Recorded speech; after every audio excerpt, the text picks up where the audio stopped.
अस्सलाम वालेकुम दोस्तों, क्या हाल चाल है। उम्मीद है आप सब लोग खैरियत से हैं, मजे में होंगे अपने अपने घरों में। आज मैं आप लोगों को बहुत जबरदस्ती और डिफरेंट सी एक रेसिपी बताने वाली हूँ तहरी की। ये जो है नॉर्मल जो हम तहरी अपने घरों में बनाते हैं उससे थोड़ी डिफरेंट है, बहुत मजे की बनती है। तो चले हम रेसिपी स्टार्ट करते हैं। सबसे पहले मैं 2.5 गिलास चावल लूंगी। 2.5 गिलास चावल के हिसाब से मेरा ये नप्पू है। नप्पू के अंदर मैं 2 गिलास चावल लेती हूँ तो 1 नप्पू डालती हूँ। 2.5 गिलास चावल ले रही हूँ तो 1 नप्पू से थोड़ा सा ज्यादा ऑयल डालूंगी। फिर इसके अंदर मैं डाल दूंगी प्याज। प्याज मैंने ली थी 2 मीडियम साइज की, उसको मैंने कट कर लिया था। अब यह प्याज में इसमें ऐड करूंगी और इसके अंदर मैं डालूंगी 1 टेबल स्पून के करीब जीरा। जीरा डालने के बाद मैं इसको मिक्स करूंगी, प्याज को ब्राउन करूंगी। जब प्याज ब्राउन हो जाएगी तो मैं आपके पास आती हूँ। ये देखें प्याज ब्राउन हो चुकी है। इसके अंदर मैं हमेशा की तरह सबसे पहले हल्दी पाउडर ऐड करूंगी 1.5 टेबल स्पून के करीब 1, और उसके बाद हाफ, क्योंकि आपको पता है तहरी है, तहरी में जो है वो हल्दी थोड़ी ज्यादा डलती है। तो मैं तहरी में हल्दी डाल के इसको भूनूंगी और इसके साथ ही अदरक लहसुन को 2 टेबल स्पून के करीब मैं डाल दूंगी। हल्दी को भूनने के बाद, हल्दी को जलने नहीं देना है, बस उसे हमने भूनना है। थोड़ा सा पानी ऐड कर दें ताकि मसाला जले ना। अगर हल्दी जल जाती है तो कड़वापन आ जाता है आपके खाने के अंदर।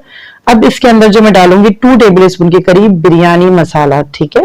आप अपने टेस्ट के हिसाब से डाल सकते हैं, मैंने 2 टेबल स्पून डाला है और इसको मैं भूनूंगी, ठीक है। इस पॉइंट के अंदर जो है अब मैं डाल दूंगी इसमें हाफ टेबल स्पून के करीब गरम मसाला। मैं इसमें, मेरे घर में कोई खड़ा गरम मसाला नहीं पसंद करता, इसलिए मैं पिसा हुआ डाल रही हूँ। आप जो है वो साबुत भी डाल सकते हैं। इसके अंदर मैंने हाफ टी स्पून के करीब पिसा हुआ धनिया डाला है, फिर लाल मिर्च पाउडर डाली है हाफ टी स्पून के करीब, और फिर चंद जो है वो तकरीबन 1 टेबल स्पून के करीब कड़ी पत्ता, ठीक है। ये सारी चीजें डाल के मैं मसाला भून रही हूँ। और इसके अंदर मैं डाल रही हूँ 2 टेबल स्पून के करीब सिरका।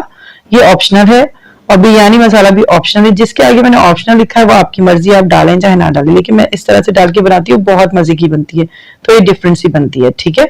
तो सिरका ऐड करने के, सिरका हमने सिर्फ इस क्वांटिटी से ज्यादा ऐड नहीं करना है क्योंकि खट्टापन आ जाता है, वो फिर मजे का नहीं लगता, ठीक है। 2 मीडियम टमाटर मैंने इसमें ऐड कर दिया। और इस पॉइंट में टमाटर ऐड करने से पहले हमें ऐड करना था दही। दही अगर आपके पास हो, अवेलेबल हो, मेरे पास अवेलेबल नहीं था, उसमें 2 टेबल स्पून के करीब आप दही डाल के इसको भूनेंगे, फिर टमाटर ऐड करेंगे और फिर कुछ मैं इसमें डालूंगी पुदीना। पुदीने की बहुत अच्छी खुशबू आ जाती है इसके अंदर। ये भी ऑप्शनल है, आप चाहें तो डालें चाहे ना डालें। फिर इसके अंदर मैं 3 से 4 मीडियम साइज के आलू, जब टमाटर गल जाएंगे, सॉफ्ट हो जाएंगे, तो इसमें मैं ये आलू ऐड करके थोड़ा सा फ्राई करूंगी और इसमें मैं डालूंगी नमक अब हस्बे जायका, जो आपको जिस तरह से पसंद हो। मेरे घर में कम खाया जाता है इसलिए मैंने कम डाला, आप जितना चाहें डाल सकते हैं, ठीक है। फिर इसके अंदर मैं थोड़ा सा पानी ऐड कर दूंगी अंदाजे से, इतना कि आलू गल जाए। पानी में बॉयल आ जाए तो मैं इसको ढक के हल्की आंच पे चूल्हा हल्का करके इसको मैं रख दूंगी, आलू गलने का वेट करूंगी। तो जनाब आलू जो है वो गल चुके हैं।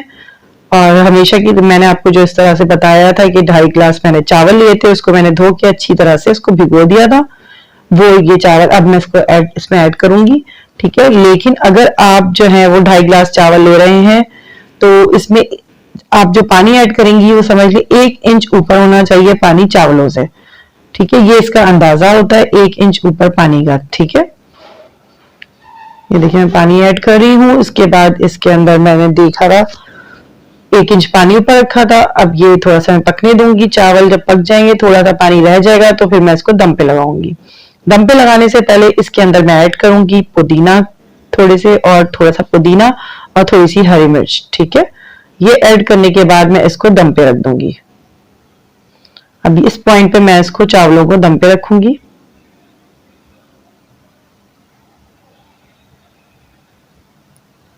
और जनाब ये चावल मेरे दम हो चुके हैं। इसमें थोड़ा सा मुझे और दम लगाना है। इसमें मैंने एक लेमन खुशबू के लिए डाल दिया और इसको मैं एक दफा और दम पे हल्का सा रखूंगी। बिल्कुल लास्ट में जो एक होता है वो मैं इसको रख के, फिर उसके बाद जब दम आ जाता है तो फिर मैं इसको डिश आउट करती हूँ। ये देखिए दम आ चुका है चावलों में। अब मैं इसे आपको डिश आउट करके दिखाती हूँ कितने मजे का बना है, कितने मजे की तैयारी हमारी तैयार हुई है। ये देखिए जनाब बहुत जबरदस्त, बहुत मजेदार सी। जब आप ये तहरी खाएंगी तो आप खुद बताएंगी कि बहुत जबरदस्त बनी है। मुझे कमेंट में जरूर बताइएगा, इसको जरूर ट्राई कीजिएगा, एक दफा जरूर बनाइएगा इस रेसिपी से। जो मैंने बताई इसको जरूर फॉलो कीजिएगा और मुझे जरूर फीडबैक दीजिएगा कमेंट में कि आप लोगों ने ट्राई किया, कैसी बनी थी, आप लोगों को कैसी लगी। मुझे फीडबैक जरूर दीजिएगा, दुआओं में याद रखिएगा। जाते जाते मेरे चैनल को सब्सक्राइब कीजिएगा ताकि आप लोग को मेरी इस तरह की नई नई रेसिपी मिलती है। और अगर आप लोग को मेरी आज की ये रेसिपी पसंद आई तो उसे लाइक भी कीजिएगा और शेयर भी कीजिएगा। तो जनाब मैं कह रही हूँ एक दफा आप जरूर इस तरह से बना के देखिए, बहुत मजे की बनती है, बहुत ही टेस्टी बनती है। और एक जो ट्रेडिशनल स्टाइल है उससे बहुत ही डिफरेंट स्टाइल है तहरी का ये वाला। ठीक है, ये आप जरूर ट्राई कीजिएगा, आप लोगों को जरूर अच्छी लगेगी। इंशाल्लाह ताला दुआ में याद रखिएगा। इंशाल्लाह नेक्स्ट रेसिपी के साथ बहुत जल्द हाजिर होंगी। तब तक के लिए अल्लाह हाफिज।